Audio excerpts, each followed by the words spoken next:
Hey, what's up everybody? It's Justin with Sillage Scents. Today I want to show you hands down 10 of the best smelling men's fragrances you will ever put your nose on.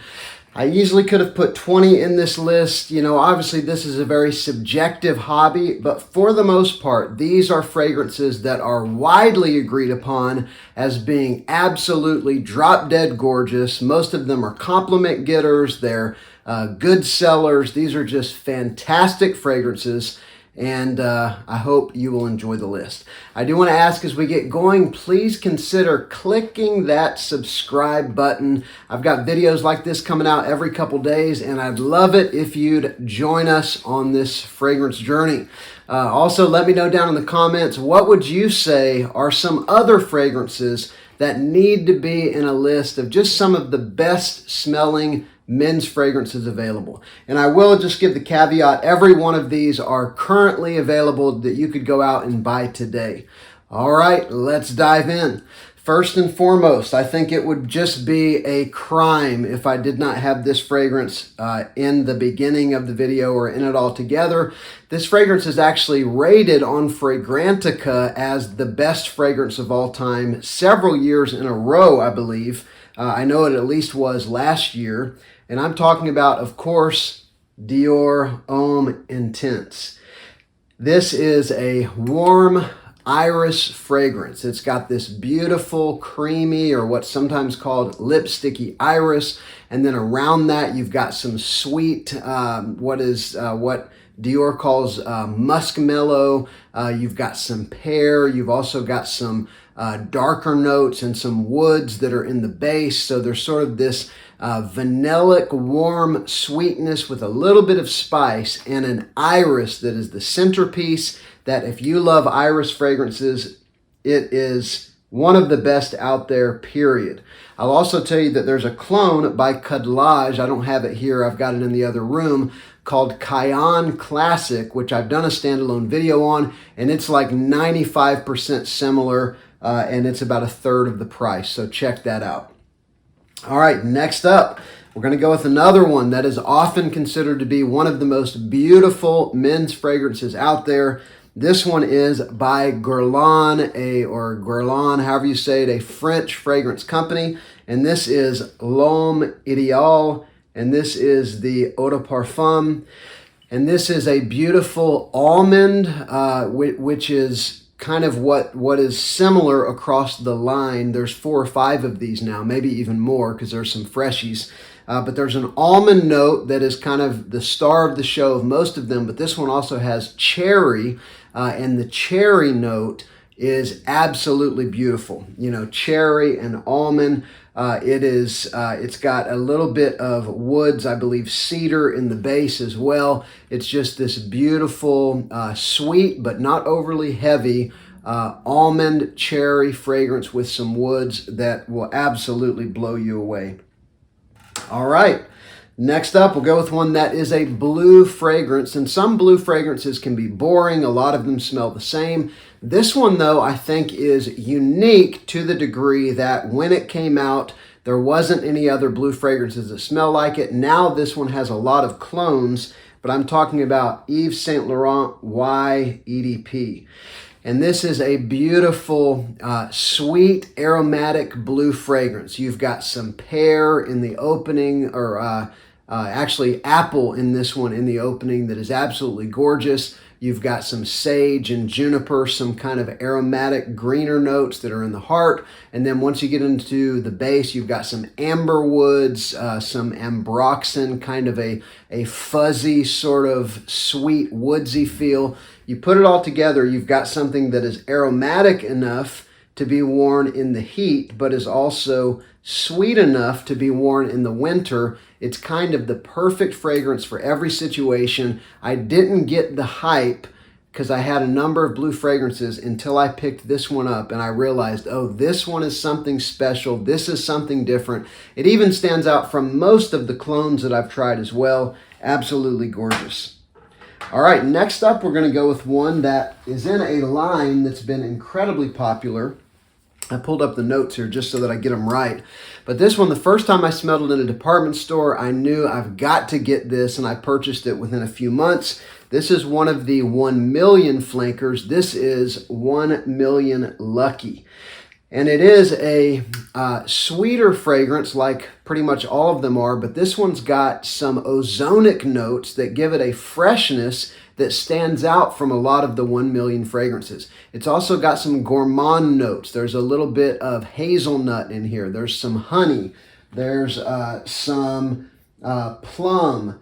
There's cedar, cashmere wood, patchouli, oak moss, and vetiver, which I think are lighter in this fragrance. But it's basically a, slightly sweet gourmand fragrance with some ozonic notes that make it more versatile than most other 1 million fragrances, and it is absolutely gorgeous.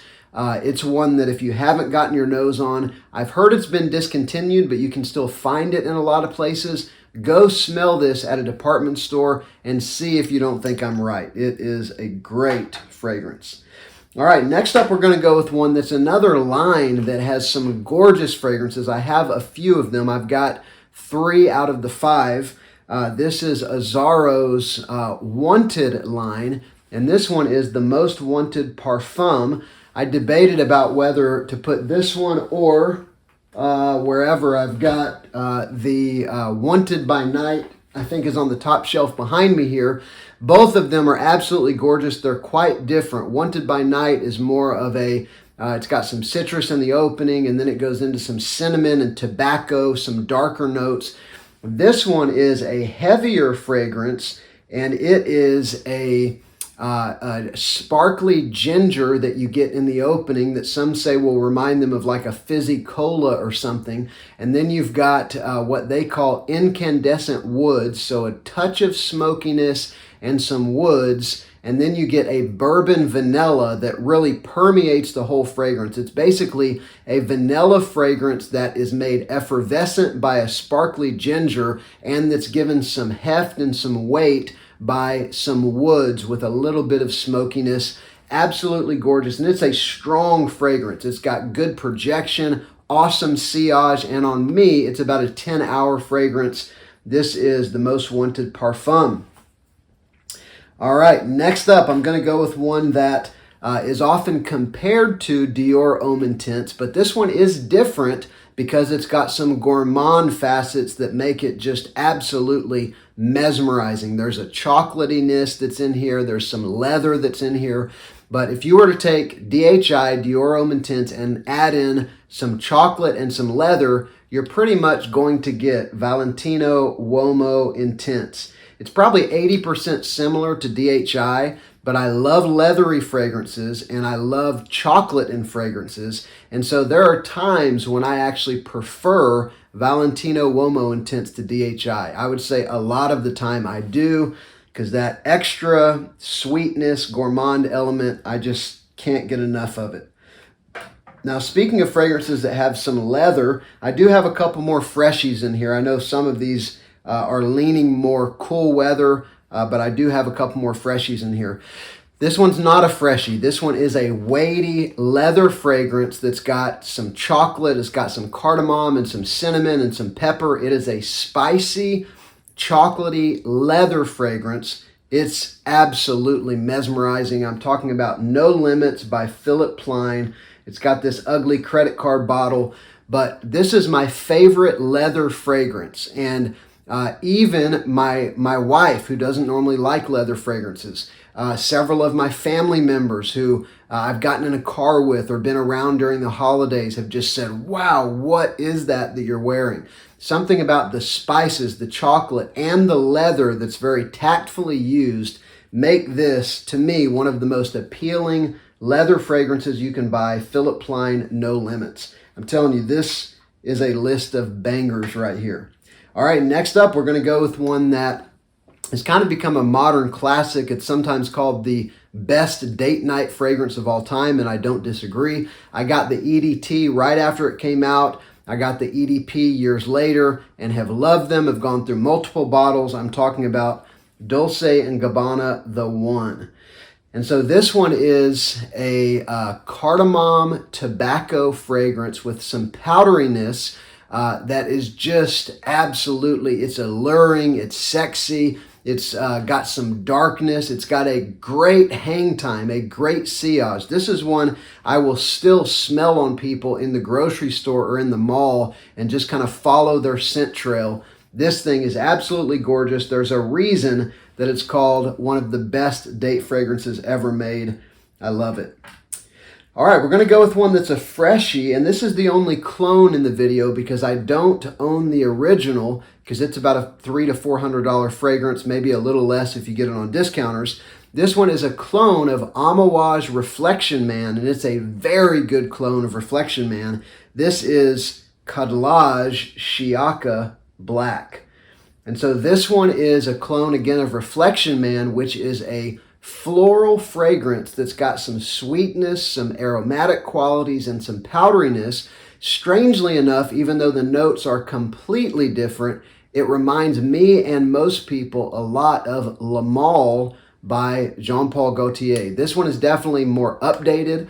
You've got ylang ylang, which gives some of that sweetness. You've got some aromatics in it. You've got an orris root, or, you know, kind of a denser iris that gives it some of that powderiness, but it's a fresh fragrance with orris root in it. Absolutely gorgeous. If you like Le Male, you will like this, although there are some significant differences. But that ylang ylang, you know, sometimes I think it's called a narcotic flower. I don't know why they call it that, but all I know is narcotics are addictive, and so is this stuff. Absolutely gorgeous. This is SHIYAAKA Black, or just grab the original Reflection Man if you've got a few $100s to throw down.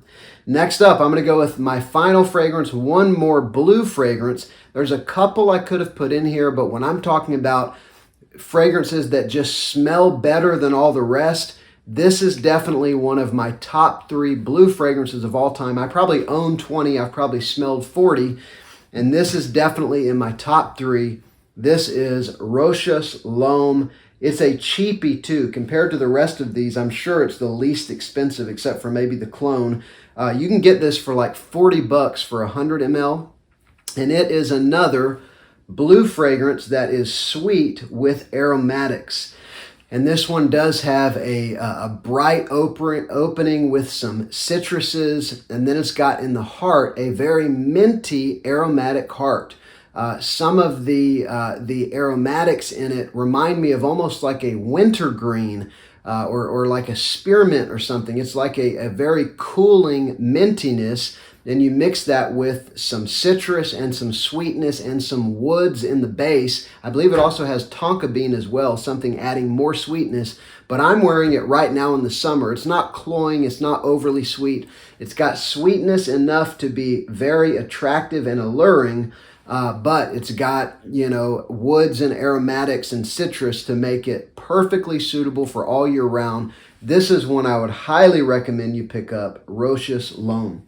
And so there's been 10 that I would say, again, I could have put 30 in this video, but these are some of the best smelling fragrances that you can buy today. And I would love to know down in the comments, what would you add to the list? And also, again, please consider subscribing. I try to put together videos that are interesting or maybe introduce you to fragrances you're not aware of. And I'd love it if you'd click that button there so that you can join us as those videos come out. I'm Justin. This has been Sillage Scents. I'll see you on the next one.